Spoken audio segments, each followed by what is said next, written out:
Yes study point में आपका स्वागत है। मैं अमित गुप्ता। हम सीख रहे हैं टैली ERP 9 हिंदी में।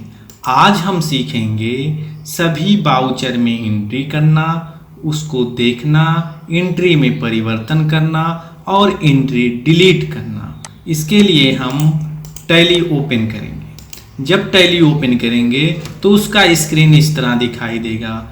इसमें हम नई कंपनी बनाने के लिए कंपनी इन्फो को सेलेक्ट करेंगे, जिसका शॉर्टकट की एल्ट के साथ F3 होता है। तो कंपनी इंफॉर्मेशन की सूची खुल जाएगी, जिसमें हम कीरियट कंपनी से कंपनी बना रहे हैं। हम यहाँ पर राम ट्रेडर्स के नाम से कंपनी बना लिए। इसका स्टेट, इसका कंट्री इंडिया कर दिए, स्टेट यूपी कर दिए और बाकी सारा ऑप्शन आवश्यकता अनुसार हम सेट करके कंट्रोल A करके सेव कर लेंगे। इसके बाद इस कैप की से इससे हम बाहर आ जाएंगे। जब हम बाहर आ जाएंगे तो हम अकाउंटिंग बाउचर में पहुंचेंगे। अकाउंटिंग बाउचर में आज हम सीखेंगे कि सारे बाउचर में कैसे एंट्री किया जाता है, सारे बाउचर में कैसे हम ट्रांजैक्शन करते हैं। इसके लिए हम जब अकाउंटिंग बाउचर ओपन करेंगे तो इस तरह दिखाई देगा। जो बटन बार में जितने बाउचर होते हैं, contra, payment receive, journal, sales, credit note, purchase, debit note, ये सारा बाउचर राइट साइड में बटन बार में दिखाई देगा। सबसे पहले तो कंट्रा बाउचर होता है, लेकिन हम सबसे पहले कंट्रा बाउचर नहीं देखेंगे। सबसे पहले रिसीप्ट बाउचर देखेंगे। रिसीप्ट बाउचर के लिए F6 कर देंगे। F6 कर देंगे तो इस तरह आ जाएगा, जिसमें हमको CRDR नहीं दिखाई दे रहा।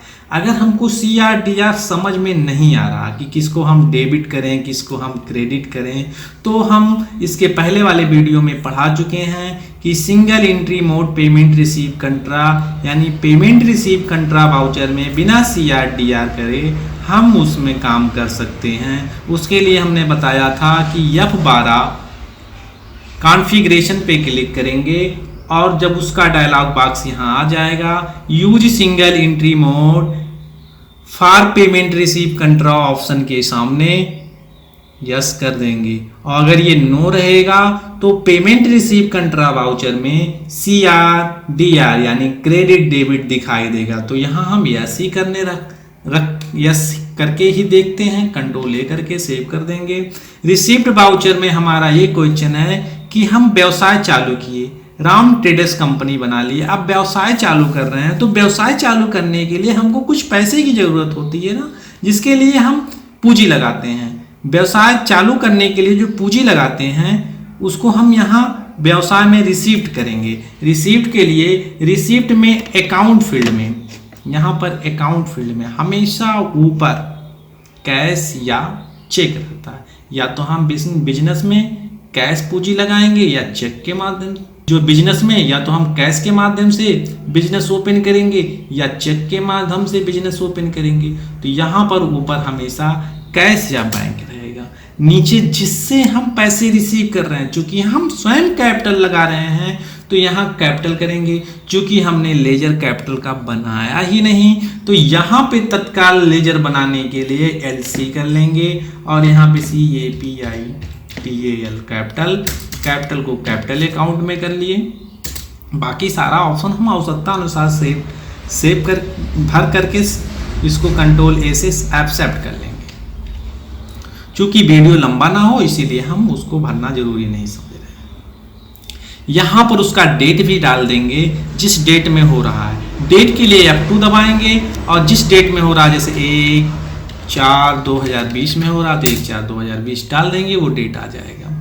और हम पूंजी कितना लगा रहे हैं, मान लिया हम व्यवसाय चालू करने के लिए 1 लाख रुपया पूंजी लगा रहे हैं, तो यहाँ 1 लाख रुपया भर करके फिर इंटर की मार्कर नरेशन फील्ड में चले जाएंगे। और यहाँ पर नरेशन फील्ड भरना बहुत ज़रूरी होता है। यहाँ हम नरेशन उसी को भरेंगे कि हम व्यवसाय चालू करने के लिए 1 लाख रुपया पूंजी बिजनेस में, कंपनी में लगाए।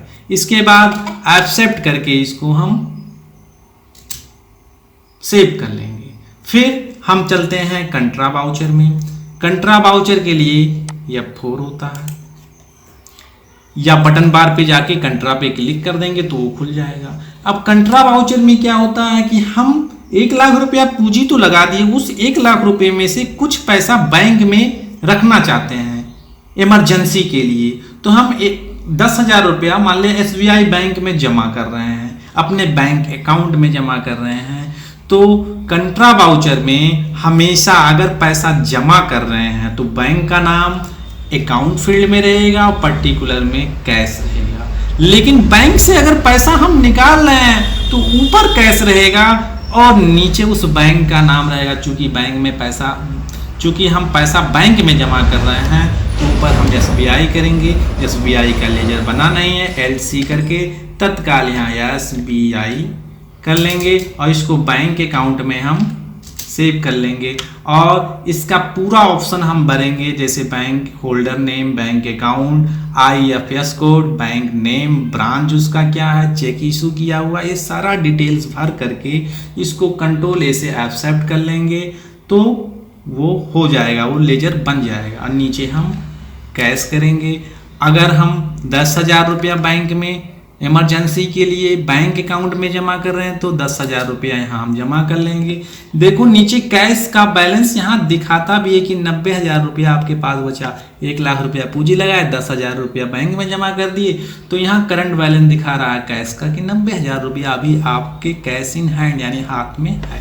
इसको भी हम नरेशन फील्ड में इसका नरेशन भरने के बाद जब हम बैंक में पैसा जमा करते हैं तो नोटों की संख्या पूछता है। हमने यहाँ 2000 का 5 नोट डाल दिया और बैंक का नाम डालने के बाद नरेशन फील्ड में नरेशन भर करके इसको भी कंट्रोल A से एक्सेप्ट कर लेंगे। इसका भी डेट हम उसी तरह से भर लेंगे, चूंकि हम डेट यहाँ नहीं भर रहे हैं, डेट पर लिखना आप विशेष ध्यान दीजिए। फिर अगर हम किसी व्यक्ति को पैसा पेमेंट कर रहे हैं तो पेमेंट वाउचर होता है हमारा। पेमेंट वाउचर का शॉर्टकट की F5। जब पेमेंट पे ऐसे क्लिक करेंगे तो वो इस तरह खुल जाएगा। पेमेंट में भी जैसे रिसीव में हमेशा ऊपर कैश रहता है, वैसे पेमेंट में भी ऊपर हमेशा कैश या बैंक रहता है और जिसको हम पेमेंट कर रहे हैं उसका नाम पर्टिकुलर में नीचे रहता है। तो हम यहाँ कैश कर दिए, मान लिया हम 10,000 रुपया मजदूरी किसी को दे रहे हैं, 10,000 रुपया मजदूरी किसी को दे रहे हैं, तो मजदूरी के लिए हम नीचे करेंगे। तो हमने वेजेज का लेजर बनाया नहीं है, इसीलिए वो लिस्ट ऑफ लेजर अकाउंट में नहीं दिखाई दे रहा। तत्काल बनाने के लिए, सेकेंडरी लेजर बनाने के लिए LC कर लेते हैं और यहीं पे वेजेज का लेजर बना लेंगे। इसको इनडायरेक्ट एक्सपेंसेज में भी रख सकते हैं, डायरेक्ट एक्सपेंसेज में भी रख सकते हैं, ये आपकी परिस्थिति के हिसाब से डिसाइड करेंगे। कंट्रोल A करके इसको एक्सेप्ट कर लेंगे। यहाँ पे 10,000 रुपया हमने उसको पेमेंट कर दिया। नरेशन फील्ड में नरेशन उसका लिखेंगे, उसके बाद कंट्रोल A से एक्सेप्ट कर लेंगे या एक्सेप्ट का डायलॉग बॉक्स आने के बाद Y या एंटर की मार देंगे, वो कंप्यूटर में सेव और सुरक्षित हो गया। फिर उसके बाद हमने रिसीव बता ही दिया, कंट्रा पेमेंट रिसीव बता दिया। फिर हम जर्नल वाउचर में जाएंगे। हमने जर्नल वाउचर में बताया था कि इसमें हम CRTR नहीं हटा सकते हैं, इसमें हम अकाउंटिंग का रूल ही लागू करेंगे। जो डेबिट का रूल होता है और क्रेडिट का रूल होता है, तीनों अकाउंटों पर अलग अलग रूल करके ही इसमें कर सकते हैं। अब हम यहाँ एक क्वेश्चन ये लेते हैं कि हमारे पास जो कंप्यूटर है हमारे घर पे, वो बिजनेस के रूप में लगाना चाहते हैं अपने बिजनेस में। मान लिया 20,000 रुपये का कंप्यूटर हम दुकान में कैपिटल के रूप में लगा रहे हैं। हमारे पास 20,000 रुपया कैश नहीं था, हमने दुकान में अपना 20,000 का जो है कंप्यूटर दुकान में लगा दिया कैपिटल के रूप में। अब उसके लिए क्या करते हैं, हमारे पास कंप्यूटर बिजनेस में आ रहा है तो हम उसको डेबिट करेंगे, क्योंकि कंप्यूटर हमारी संपत्ति है। रियल अकाउंट का रूल होता है जो संपत्ति आती है डेबिट, जो संपत्ति जा रही है क्रेडिट। कुछ जा नहीं रहा, कंप्यूटर हमारे पास आ रहा है तो कंप्यूटर का लेजर बना नहीं है। LC करके हम यहीं पर कंप्यूटर का लेजर बना लेंगे। कंप्यूटर को हम फिक्स एसेट में रख लेंगे, ये हमारी संपत्ति है। कंट्रोल ए से इस लेजर को एक्सेप्ट कर लेंगे। यहाँ 20,000 रुपये का आ रहा है। 20,000 डालने के बाद CR में हमको कौन दे रहा है, कैपिटल वाला, तो यहाँ हम कैपिटल वाला पर क्लिक करेंगे तो ये इस तरह आ जाएगा। अब देखो यहाँ कैपिटल का करंट बैलेंस 1,20,000 रुपया दिखा रहा है। क्यों? क्योंकि 1,00,000 रुपया तो हमने कैश लगाया था और 20,000 रुपया हम मशीन के रूप में लगा रहे हैं, तो हमारा कैपिटल बढ़ा 1,20,000। और जो ये कैपिटल लगा रहे हैं वो हमारा फिक्स एसेट हो गया कंप्यूटर। ठीक है, चूंकि जर्नल बाउचर में कैश लेन देन की एंट्री नहीं होती है, इसीलिए हम इस तरह की ये नरेशन फील्ड में हम यहाँ लिख सकते हैं कि कैपिटल के रूप में 20,000 रुपये का कंप्यूटर हमने कंपनी में लगाया। और नरेशन लिखने के बाद इसको भी एक्सेप्ट कर लेंगे। ये हमारा जर्नल बाउचर हो गया। जर्नल बाउचर के बाद सेल्स आता है, तो हम अभी सेल्स नहीं करेंगे क्योंकि हम कुछ खरीदेंगे नहीं तो बेचेंगे कैसे। तो सबसे पहले हम परचेज को देखते हैं। मान लिया हम परचेज कर रहे हैं, तो परचेज पे जब क्लिक करेंगे तो इस तरह आ जाएगा। अगर हमको CRDR में करना होता है तो यस बाउचर पे क्लिक कर देंगे, जिसका कंट्रोल V होता है। और यस बाउचर से नहीं करना है तो हम इनवाइस मोड पे कर लेंगे, यस इनवाइस, फिर कंट्रोल V कर देंगे, हट जाएगा। सप्लायर इनवाइस नंबर यहाँ पे डालेंगे, जैसे हमने डाल दिया 101। डेट बदलेंगे, डेट बदलने के बाद पार्टी अकाउंट का नाम लिखेंगे, यानी अगर हम कैश ले रहे हैं तो कैश वाले के नाम, उधार ले रहे हैं तो उधार वाले का नाम। तो हम मान लिया कैश ले रहे हैं तो ऊपर कैश कर लेंगे और उस पार्टी का पूरा यहाँ नाम पता सब सेव करके यहाँ परचेज लेजर के सामने परचेज करेंगे। चूंकि परचेज का लेजर बना नहीं है तो जहाँ पे जिस लेजर की जरूरत पड़ती है बना नहीं है, LC करके हम सेकेंडरी लेजर का ऑप्शन खोल लेंगे। अब नेम फील्ड में परचेज को परचेज अकाउंट में कर देंगे, कंट्रोल A करके एक्सेप्ट कर लेंगे। फिर यहां भी परचेज हम कर लेंगे और परचेज हमारा क्वांटिटी में नहीं कर रहे हैं। मान लिया हम 80,000 रुपये का माल परचेज किए तो यहाँ 80,000 भरने के बाद इसको कंट्रोल A करके एक्सेप्ट कर लेंगे या इंटर की मारते हुए जाएंगे, एक्सेप्ट आ जाएगा। Y या इंटर की मार देंगे, ये एक्सेप्ट हो गया। अब माल हमने परचेज कर लिया। अब 80,000 का माल परचेज हमने कर लिया, माल में कुछ खराबी हमने देखा। अब उसमें से 10,000 का माल हम वापस कर रहे हैं कि हमको आपका माल नहीं चाहिए, 10,000 का माल आपका बहुत खराब है। किसी भी कारणवश जो हमने खरीदा था उस माल को वापस कर रहे हैं। पूरा माल वापस कर सकते हैं या उसमें से कुछ माल वापस कर रहे हैं, तो उसके लिए हम डेबिट नोट को सेलेक्ट करेंगे। चूंकि यहाँ डेबिट क्रेडिट नोट हाईलाइट नहीं है, इसके लिए हम क्या करते हैं, F11 फीचर्स में जाएंगे और अकाउंट फीचर में आने के बाद use debit credit note option के सामने यस करेंगे और इसके नीचे वाले भी ऑप्शन पर यस करके कंट्रोल A करके एक्सेप्ट कर लेंगे।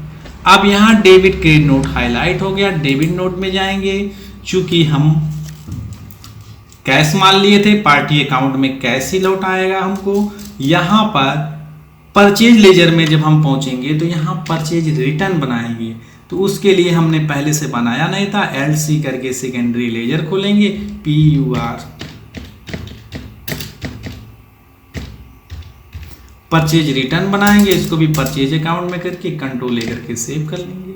कितने का माल परचेज रिटर्न हो रहा है, हमने 80,000 का माल लिया था, उसमें से 10,000 रुपये का माल परचेज रिटर्न हो रहा है। यहाँ इस तरह परचेज रिटर्न की एंट्री हम डेबिट नोट में कर लेंगे। फिर माल को हम बेच रहे हैं, 80,000 का माल लाए, 10,000 का माल लौटा दिए, यानी 70,000 का माल हम ले आए। उस 70,000 के माल को हम बेच रहे हैं, तो उसके लिए हम सेल्स बाउचर में जाएंगे। जब सेल्स बाउचर में जाएंगे, मान लिया हम कैश बेच रहे हैं तो पार्टी अकाउंट में कैश करेंगे, इंटर मारते हुए चले जाएंगे। फिर यहाँ पे सेल्स का लेजर नहीं बना हुआ, लिखा हुआ सेल्स लेजर के सामने सेल्स सेलेक्ट करेंगे। सेल्स लेजर बना नहीं है, LC करके SAL सेल्स का लेजर बनाएंगे। सेल्स को सेल्स अकाउंट में रखते हैं, कंट्रोल A करके एक्सेप्ट कर लेंगे। फिर यहाँ भी सेल्स कर देंगे। हमने सेल्स 1 लाख रुपये का किया तो यहाँ 1 लाख रुपया भरने के बाद इसको भी एक्सेप्ट कर लेंगे। नरेशन फील्ड भरने के बाद अब 1 लाख का माल हमने बेच दिया। अब जिसको बेचे हैं वो हमको 10,000 रुपये का माल रिटर्न कर रहा है, यानी सेल्स रिटर्न हो रहा है। तो सेल्स रिटर्न की एंट्री हम क्रेडिट नोट वाउचर में करते हैं। क्रेडिट नोट वाउचर में जाएंगे, हम चूंकि माल कैश बेचे थे तो हम कैश ही हमको लौटाएगा। यहाँ पे जाएंगे पार्टी अकाउंट नेम में तो हम कैश कर दिए, और सेल्फ लेजर में जब जाएंगे तो सेल्स रिटर्न हमको चाहिए। सेल्स रिटर्न दिखाई नहीं दे रहा क्योंकि लेजर बनाए नहीं पहले से, तो एल्ट सी करके सेल्स रिटर्न का हम लेजर बनाएंगे। इसको सेल्स अकाउंट में करने के बाद कंट्रोल ए करके एक्सेप्ट कर लेंगे। यहाँ भी सेल्स रिटर्न 10,000 का हो रहा है तो हम यहाँ 10,000 रुपये का सेल्स रिटर्न करेंगे। ये इतने प्रकार के हम लेजर होते हैं, सॉरी इतने प्रकार के बाउचर होते हैं। तो हमने सारे बाउचर को देख लिया। अब सारे बाउचर का हमने डेट नहीं बदला, एक ही डेट में हम करते चले गए, लेकिन आप डेट जरूर बदलिएगा। जिस डेट में हो रहा उस डेट को जरूर कीजिएगा। अगर हमको अब देखना है कि इसके पहले हमने क्या किया तो पेज अप बटन दबाएंगे। इसके पहले हमने सेल्स रिटर्न किया। अब मान लिया इसमें कुछ परिवर्तन करना है, जैसे ओरिजिनल इनवॉइस नंबर हमने डाला ही नहीं तो हमने ओरिजिनल इनवॉइस नंबर 01 कर दिया। अब इसको दोबारा सेव करना है तो कंट्रोल के साथ ए कर देंगे या इंटर की मारते जाएंगे, एक्सेप्ट का ऑप्शन आ जाएगा। एक्सेप्ट के बाद एक बार इंटर मार देंगे, एक्सेप्ट हो जाएगा। पेज अब से हम सारा एंट्री ऐसे देख सकते हैं जो जो चीज़ की हैं। जैसे सेल्स में हम रेफरेंस नंबर नहीं डाले, रेफरेंस नंबर हमारा 10 था तो हम यहाँ 10 डाल देंगे और कंट्रोल ए करके इसको दोबारा भी सेव कर लेंगे। फिर पेज अप करके, क्योंकि सारा एक ही डेट में हमने किया है तो पेज अप करके हम देख सकते हैं इतना सारा वाउचर हमने किया। अब कोई अगर ये कहे आपसे कि नहीं भाई हमको सिंगल एंट्री मोड से नहीं करना, हमको DRCR से करके दिखाइए, तो DRCR से करने के लिए हम क्या करेंगे, जहां से हमने DRCR यानी डेबिट क्रेडिट हटाया था वहीं से ले आएंगे। अब 12 कॉन्फ़िगरेशन पे जाएंगे और दूसरे वाले ऑप्शन पे नो कर देंगे, कंट्रोल ए करके सेव करेंगे तो देखिए अपने आप ये हो गया। रिसीव में CR में कैपिटल, DR में कैश, कंट्रा में CR में कैश, DR में SBI, मजदूरी पेमेंट कर रहा था, DR में वेजेज, CR में कैश, कंप्यूटर आ रहा था कंप्यूटर डेबिट, और हम कौन दे रहा था, कैपिटल वाला क्रेडिट। फिर परचेज और सेल्स में भी CR DR करना तो कंट्रोल V कर देंगे। फिर पेज डाउन कंट्रोल V कर दिए, फिर कंट्रोल V कर दिए, फिर कंट्रोल V कर दिए, सब CR DR यानी क्रेडिट डेबिट में हो जाएगा। कंट्रोल V कर दिए, परचेज और सेल्स में कंट्रोल V कर देंगे तो वो हो जाएगा। तो इस प्रकार आज हम सभी वाउचरों में एंट्री करना सीखा। Thank you.